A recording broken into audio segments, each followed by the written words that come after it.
SANDA. Sai kuma ya kai ka wani biyo ni. Ka manta yana Aliyu da ka kashe.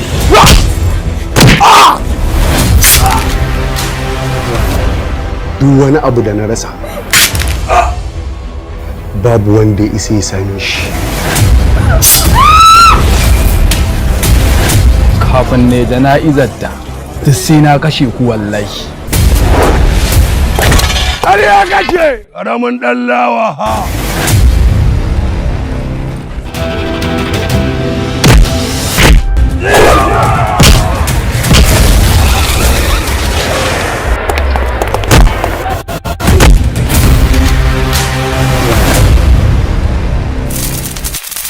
Ana ita bulahira kawo in banka kai ka ci gaba da rayuwa a doron ƙasa ƙarya kake wallahi yau za ka mutu.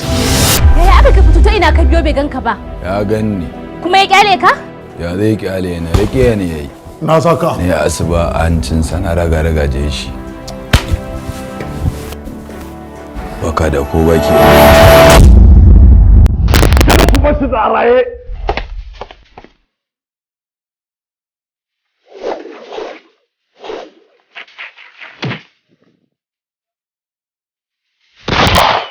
Haka kaddara ta zo, ko da su ba su kashe ni ba, ba zan wuce wa'adin kwanakin da mahalicci ya rubuto min ba. Idan kika yi kuka, lalle ruhina ba zai samu salama ba.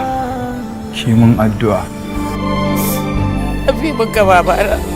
Dan Allah dan annabi kan ku tafi da shi ku yi hakuri ku. Wannan abun da ya same shi kaman wani abu ne da ya kama da kankarar zunubi akan abubuwan da ya aikata. Kada ka bari su raba ni da kai, ba zan iya rayuwa a duniyar nan ba tare da kai ba SANDA. Ku tafi da mu tare ku kashe mu tare.